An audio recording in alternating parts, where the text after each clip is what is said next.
So, on this episode, we're going to talk about a fighter named Venado Lopez. You might say, who's Venado Lopez? I have no clue. That's Luis Alberto Lopez, but in the boxing gyms, they call him Venado.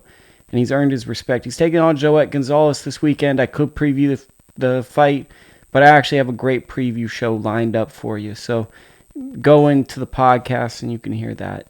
Today I'm going to talk about why Venado Lopez has one of the best resumes in boxing. And he's better than a lot of these fighters, especially like guys like Anthony Joshua and such. So listen to the groovy intro, get your dance on, and we'll get to it.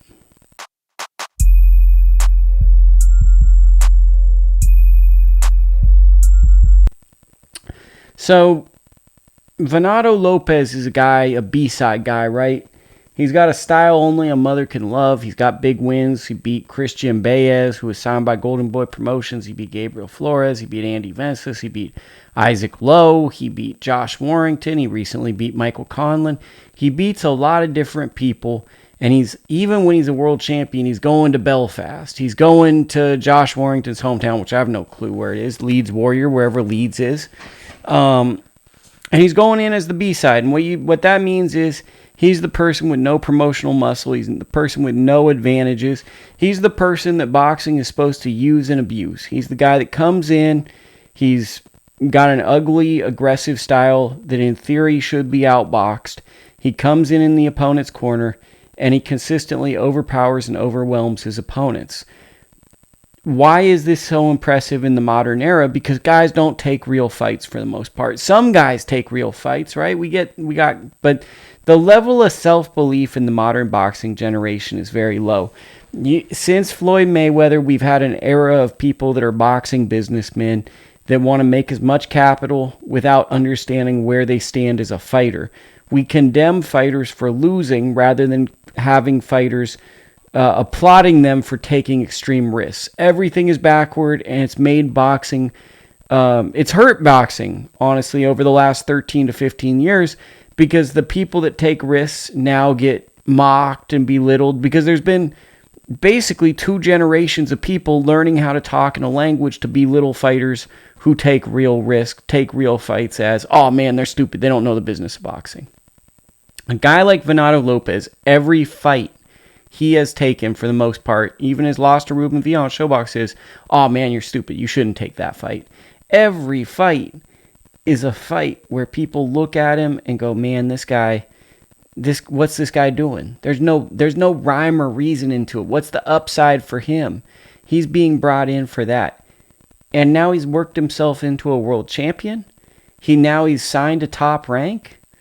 And realistically, if he beats Joet Gonzalez, which I think there's a good chance, although I do think it's interesting that Joet is being counted out so much because they have a complementary style. It just comes down to who can impose themselves better in this fight.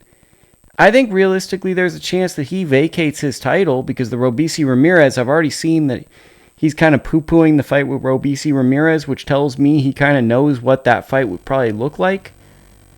I think we're looking at a possible Venado versus Emmanuel Navarrete fight in the future. That's a Mexican war, which might present what we were hoping to see with Valdez Navarrete.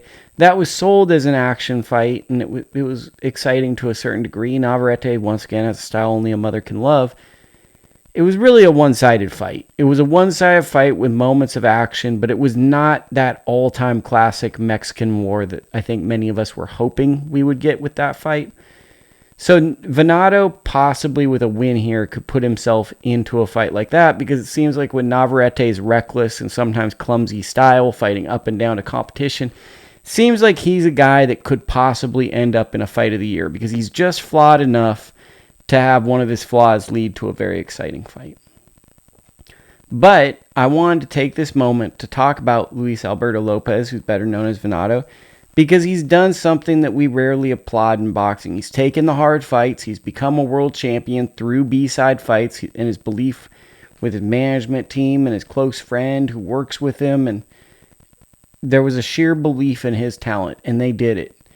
And now, like, he's got a better resume than a lot of these fighters that people really like. The thing is, do people look at accolades, or do they look at what they find interesting. And what I mean by that is the pound for pound number one fighter and the number one draw in boxing always the same? So achievement and interest can go parallel ways. Venado Lopez is someone who's building an organic Hall of Fame career, quite possibly. He's in the conversation for being a top 5 active Mexican fighter. I think right now, if we were going to say it, it's Canelo 1, Estrada 2, Navarrete 3, Venado 4. I don't know who's 5. Probably 5 is ambiguous. 5 is someone's got to fill it up. But Venado Lopez, a lot of respect to him because he got it out the mud. And a lot of people talk about, oh, we have faith, we have belief. Venado Lopez really believed in himself, really took the hard fights, and he won. That's my thoughts. Sit back, have some popcorn, watch the fights.